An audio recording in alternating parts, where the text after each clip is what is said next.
What's going on, family? Welcome back to the channel. I am Corey, one half of His and Herbs, and we're just some small time, soon to be big time gardeners, growing food in the high desert of Southern California.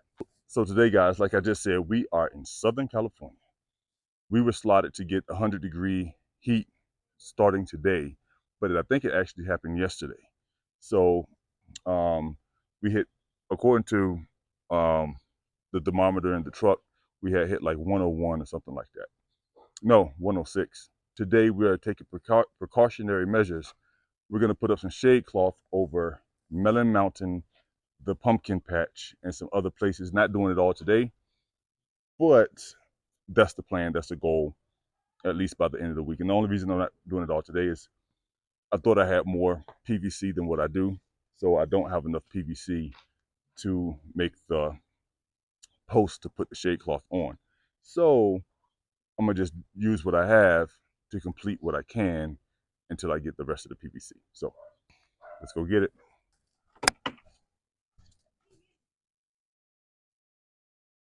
So all I'm gonna do is use the U-post, T-post, whatever they are. All I'm gonna do is drive these into the ground, put a piece of PVC, and I might not even need the PVC. I'm gonna drive these into the ground right about here. No, right about there. Yeah. And walk that way.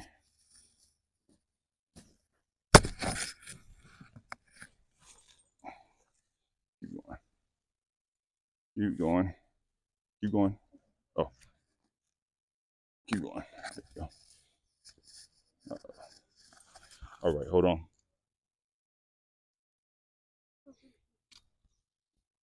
I stretch it out.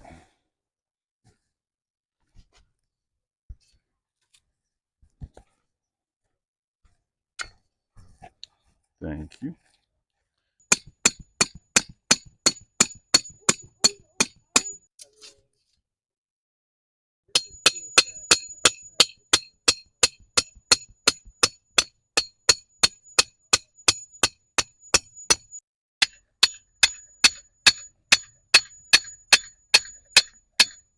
All right, so this shade shelter is complete. It's done, finito. All right, I know you guys are probably wondering why it's so low.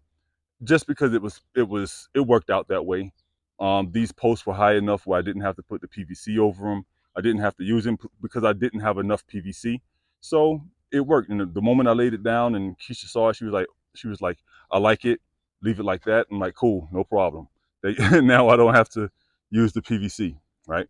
But I like it. It doesn't bother me any.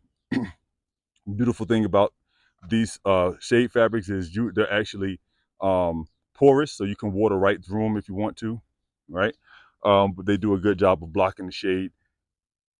This, I don't know what this one is rated at, but I'm gonna say it's pretty low. Well, the rating is pretty high because it's not allowing a lot of sunlight to get through there. As you can see, it's not allowing a lot of sunlight to get through there, but enough to serve the purpose. The other ones are rated at, the black ones are rated at 40% shade. Okay, this is probably 70%, maybe. But that's it. That's done. I'm not worried about covering the entire area, but for the most part, the main part of the soil, main part of this bed is going to be protected. So that should have no problem with staying nice and moist throughout this heat wave that we have coming up soon. So I'm gonna go ahead now and knock out Melon Mountain, get that done, and that'll be it. So yeah. So now that section is done. The pumpkin patch is done. I'm gonna go ahead and start working on Melon Mountain because this stuff is exposed to the sun all day, every day. I know you would probably think that the rest of the garden too, but the rest of the garden is not. It's shaded by the house in the first part of the morning. And obviously as the sun continues to set, it starts to, the shade gets less and less. And then part of the garden gets shaded as the sun sets more by the fence. So the things up against the fence get shaded too. But this is open all day, every day. So I have to cover this part. You learn from your mistakes, right? So I'm gonna basically do the same thing over here that I did over there. The only problem with the PVC, I'm gonna switch to the metal conduit, the metal piping. Only problem with the PVC is that the winds here get so high, they snap the PVC because it flexes too much. So I had two poles snap, this one and the one in that corner over there. That one is still intact, and then the one over there, the T-post just kept coming out of the ground. But I still have the post for that. So I'm gonna go ahead and I'm gonna leave this one here. I'm gonna actually drive that down probably a little bit more. Yep, I think that'll do. And I'm gonna do the same thing for here. I already have a T-post over there, so I'm gonna put another one here, but I have to wait for my shade fabric, which is coming out right now, so I can measure to make sure that it stretches out. I'm putting all the posts in the right place. So yeah, I'm just reuse this one right there, and I'll be done in a second. All right, y'all, so that's it. I got everything done as far as Melon Mountain and the pumpkin patch. So all I did, y'all, as y'all saw, as I've already walked y'all through, is I took the T-post, drove it into the ground, put the PVC on top, which later on I'm gonna switch out for conduit. Maybe not. But that's the plan. The plan is to switch it out to conduit. And ran my shade cloth from PVC. I ran out, no more D-rings.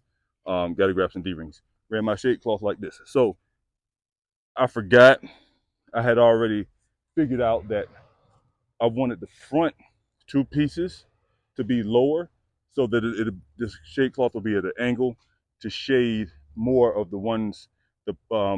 containers in the front, because the ones in the back are going to automatically get shaded because the back is going to be high enough. So I have to go through now and cut those down a little bit shorter to shade the ones in the front. I'm going to leave the ones in the back this high. Not so much worried about these out here right now, because these aren't gonna, it's like 10, it's about 9 o'clock in the morning. You know what, yeah, I'm gonna just have to make sure that this area here is covered. So I'm gonna have to put another shade right here just to cover these in the morning. And that'll be it, y'all. So I just wanted to show you guys what it looked like when it's all completed. Nothing fancy, but definitely practical and definitely works. I did it last year.